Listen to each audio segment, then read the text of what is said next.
அகிலத்தை அழகாக்கும் மாதவன் அருளால் கவச குண்டலத்துடன் மந்திர மகிமையாய் குந்திக்கு நான் மகனானேன். பின் மாதா குந்தியால் நிராகரிக்கப்பட்டு விட்டு சூதகுலத்தில் செய்த தேரோட்டிமானான் நான் வளர்க்கப்பட்டேன். நான் பிறக்கும் பொழுது கவச குண்டலத்தோடு பிறந்தேன். காதுகளில் குண்டலங்கள் இருந்த காரணத்தினால் எனது பேர் கர்ணன் ஆகும். நான் சிறந்த போர்வீரர் மற்றும் கொடைவல்லனாவேன். தாம் ஏன் என்னை சுவீகரிக்கவில்லை தாயே? அன்றைய பணியை ஆற்றிருந்தால் இன்று தாம் புதனாக இருந்திருப்பேன். தமது தரப்பில் தம்மோடு நின்றிருப்பேன் அல்லவா?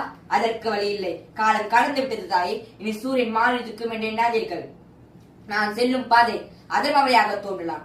அதர்மைக்கு நான் துணை நிற்பதால் பலரும் எண்ணலாம். என்னை பொறுத்தவரை அதுதான் தர்மம். செஞ்சோற்றுகளை மறக்க இயலாது, துரியோதனை துறக்க இயலாது, அன்று மித்திரனை கழித்த வாக்கை உடக்க இயலாது. அகிலமே திறமை கலட்சியப்படுத்திய வேளையில் என் நண்பனாய் விளங்கும் துரியோதனன் அன்று திறமைக்கு தக்க மரியாதை அளித்தான். அவனாலேயே சிறுமையை கொண்டு நடப்பதே எனது கடமையாகும். அது மட்டுமல்லாது என்னை அங்க தேசத்துக்கு அரசனாக்கி கௌரவப்படுத்தினான். ஆகவே எதிரே நிற்பவர்கள் எனது உயிர் பிறப்பா இருப்பினும் எனது நண்பன் துரியோதனை விட்டு நான் விலக மாட்டேன். எனது நண்பனுக்காக